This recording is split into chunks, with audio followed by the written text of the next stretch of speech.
नमस्कार, आप देख रहे हैं जेके 24/7 न्यूज और मैं हूं आपके साथ पूजा शर्मा। चलिए बिना किसी देरी के बात करते हैं सुपरफास्ट खबरों की।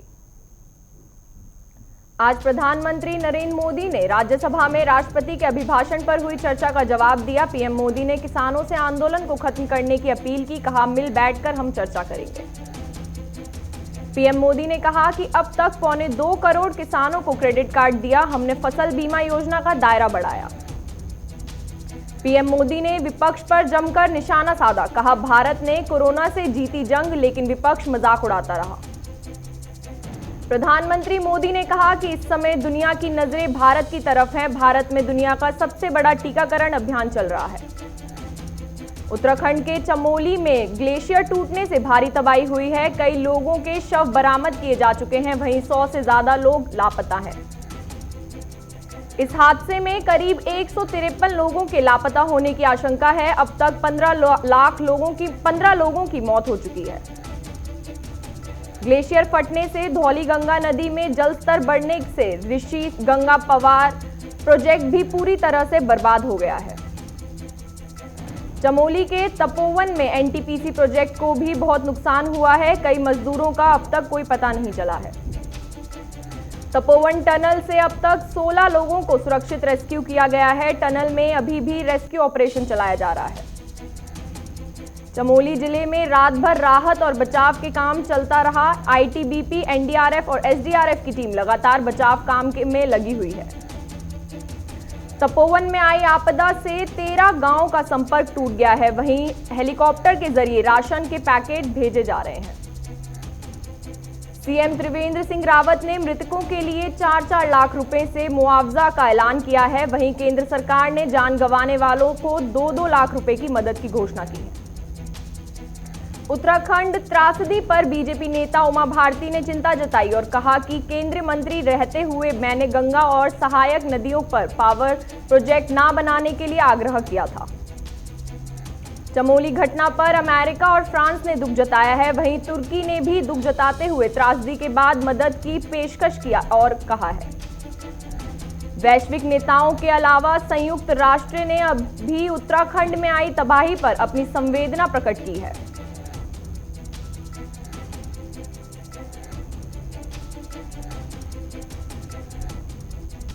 केंद्र सरकार ने ट्विटर पर किसानों के विरोध प्रदर्शनों के बारे में गलत सूचना और भड़काऊ सामग्री फैलाने वाले 1178 पाकिस्तानी खालिस्तानी अकाउंट को हटाने के लिए कहा है। केंद्रीय गृह मंत्री अमित शाह 11 फरवरी को पश्चिम बंगाल के ठाकुर नगर में एक रैली करेंगे और मतुआ समुदाय को संबोधित करेंगे। राहुल गांधी ने मोदी सरकार पर निशाना साधा। राहुल ने मोदी सरकार पर आरोप लगाया कि बजट में कुछ उद्योगपतियों का ही ध्यान रखा गया है और सैनिकों की पेंशन तक में कटौती की गई है। हरियाणा के गृह मंत्री अनिल विज के भाई कपिल विज के साथ मारपीट के मामले में हरियाणा पुलिस के डीआईजी अशोक कुमार के खिलाफ मामला दर्ज किया गया है। डीआईजी अशोक कुमार के खिलाफ अंबाला के सदर पुलिस थाने में धारा 323, 294, 506 के तहत मामला दर्ज किया गया है। देश में पिछले 24 घंटों में कोरोना के 11,841 नए मामले सामने आए और 84 लोगों की मौत हो गई है। भारत में कोरोना के पॉजिटिव मामलों की संख्या 1,08,38,194 पहुंच गई है। इनमें से 1,55,080 लोगों की मौत हो चुकी है। वहीं देश में अब तक कुल 58,12,362 लोगों को कोरोना वायरस की वैक्सीन लगाई गई है। कोरोना के बीच राजस्थान, बिहार, उत्तराखंड और ओडिशा में आज से स्कूल खुल गए हैं। इस दौरान कोरोना की गाइडलाइंस का सख्ती से पालन किया जा रहा है। तमिलनाडु में पूर्व सीएम जयललिता की करीबी और पार्टी से निष्कासित नेता शशिकला के खिलाफ पुलिस ने शिकायत दर्ज कराई है। जम्मू कश्मीर में भूकंप के झटके महसूस किए हैं। रिक्टर स्केल पर भूकंप की तीव्रता 3.5 मापी गई है। नोएडा मेट्रो की सुपरफास्ट सेवा आज से शुरू हो गई है। सुपरफास्ट सेवा सुबह 8 से 11 बजे और शाम 5 से रात 8 बजे तक चलाई जाएगी। सुपरफास्ट मेट्रो ट्रेन 21 स्टेशन में से 10 स्टेशन पर नहीं रुकेगी। ये वो स्टेशन होंगे जहां ऑफिस टाइम में कम लोग चढ़ते और उतरते हैं। आंध्र प्रदेश के मुख्यमंत्री वाईएस जगन मोहन रेड्डी ने प्रधानमंत्री को चिट्ठी लिखकर आरआईएनएल के निजीकरण के फैसले पर पुनर्विचार करने की मांग की है। दिल्ली समेत उत्तर भारत के अधिकतर राज्यों को ठंड से राहत मिल गई है। हालांकि दिल्ली एनसीआर में सुबह हल्का कोहरा देखने को मिला।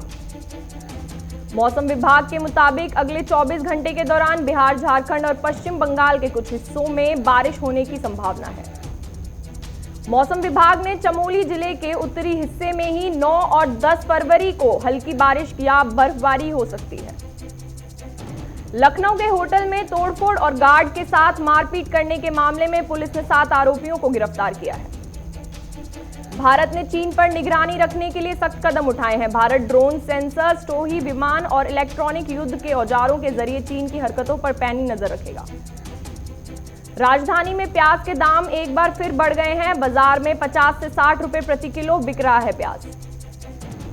राजस्थान के भीनमाल कांग्रेस ने नगर पालिका चुनाव में पालिका अध्यक्ष पद के लिए जीत हासिल कर ली है। नरेश सेठ को नगर पालिका के अध्यक्ष बनाया गया है। राजस्थान के तारानगर नगर पालिका चुनाव 2021 में कांग्रेस ने बहुमत के साथ बाजी मारकर जीत हासिल कर ली है। प्रियंका बानो को नगर पालिका अध्यक्ष बनाया गया है। राजस्थान के बूंदी में भी नगर निकाय चुनाव में कांग्रेस के 6 प्रत्याशियों ने बम्पर जीत हासिल की। यहां कांग्रेस की आशा शर्मा नगर पालिका अध्यक्ष बनी है। कोटा में Indian railway traffic service batch के वरिष्ठ रेलवे अधिकारी ने जंक्शन पर यात्रियों की सुविधाओं और स्टेशन का निरीक्षण किया। भीनमाल में बाल संबंध बांध के सौंदर्यीकरण को लेकर उपखंड अधिकारी ओम प्रकाश की अध्यक्षता में बैठक आयोजित की गई है। भीनमाल में कोविड-19 से बचाव के लिए हेल्थ वर्करों के साथ साथ पुलिस के जवानों को कोविड वैक्सीन लगाई गई। भीनमाल में फालना नगर पालिका चुनाव में विधायक राणावत के नेतृत्व में बीजेपी के 8 और 11 निर्दलीय प्रत्याशियों का समर्थन से बीजेपी ने जीत हासिल कर ली है। राजस्थान के बूंदी में 3 ग्राम पंचायतों में शराब माफिया बेखौफ तरीके से अवैध शराब का कारोबार कर रहे हैं। प्रशासन भी कोई कार्यवाही नहीं कर रहा। राजस्थान के धौलपुर में चेकपोस्ट पर ट्रक चालकों पर अवैध वसूली का दबाव बनाने का विरोध करने पर परिवहन विभाग के ग्रैंडों ने ट्रक ड्राइवरों के साथ मारपीट की है। जमशेदपुर में एक युवती की अचानक मौत की खबर के बाद से महिला के परिजनों ने युवती के दोस्त पर हत्या का आरोप लगाया है।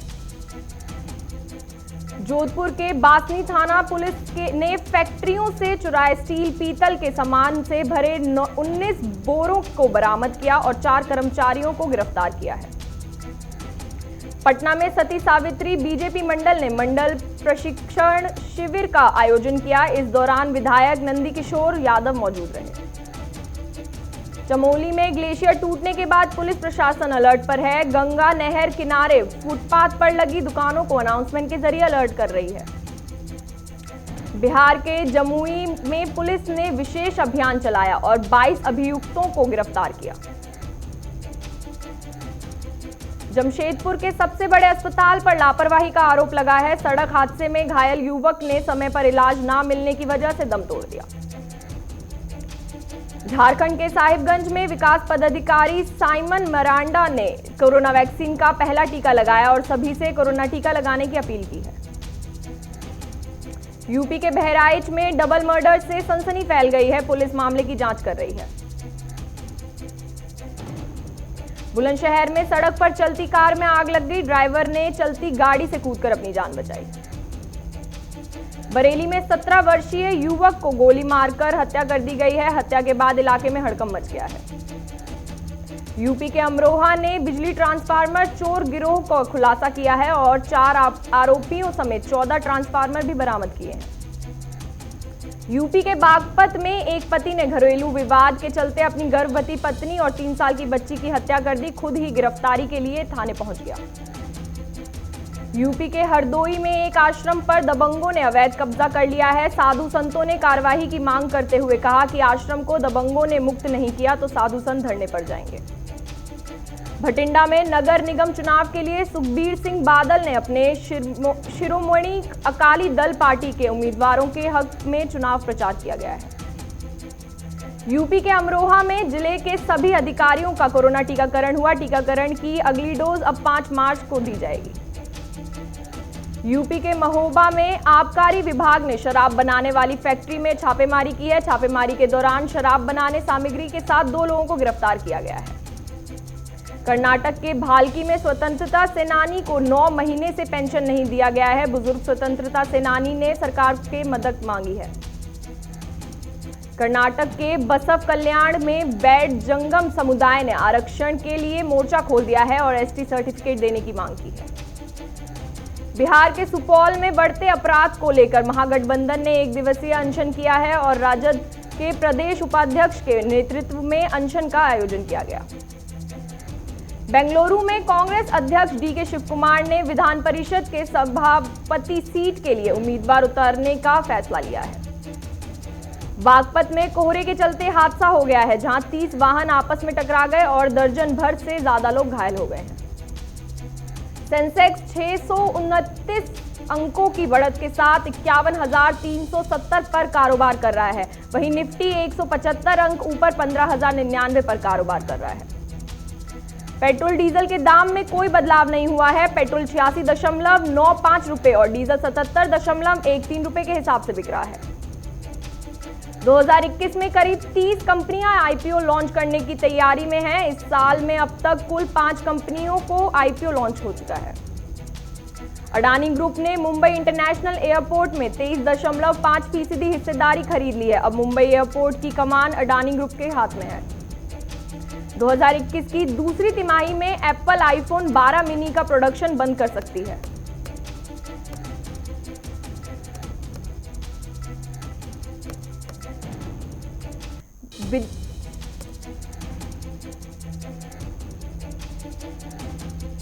देश में बिजली आपूर्ति 183 गीगावाट से कम नहीं रही। यह 2020 की सर्वाधिक आपूर्ति से ज्यादा है।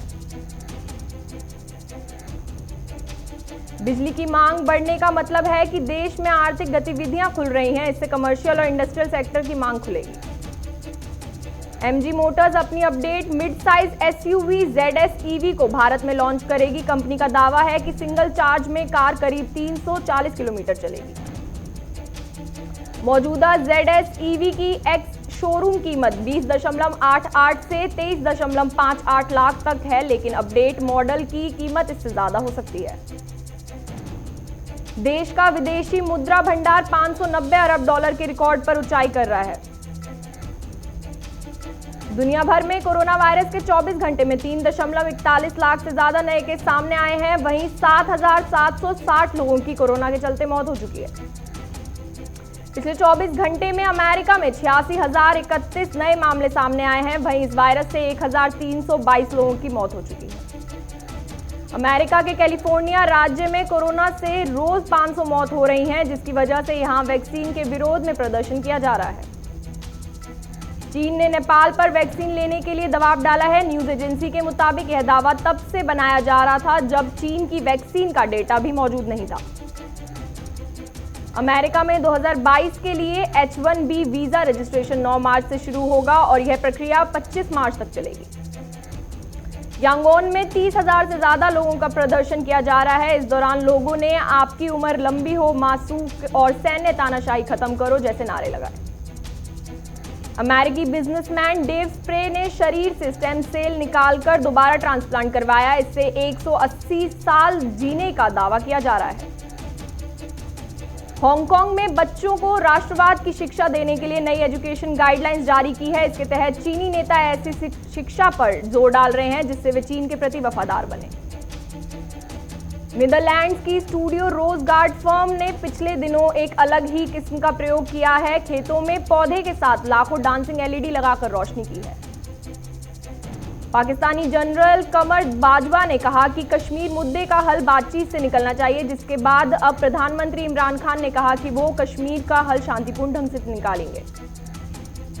कई साल बाद फिर एक साथ अजय देवगन और अमिताभ बच्चन मेडे की स्क्रीन पर शेयर करेंगे साथ में। शूटिंग की तस्वीरें वायरल हो रही हैं। अडल्ट वीडियो अपलोड करने के मामले में पुलिस हिरासत में गहना के 5 वीडियोस गए हैं। दरअसल ये वीडियोस उन्होंने हाल ही में अपने इंस्टाग्राम पर अपने फैंस के साथ शेयर किए थे।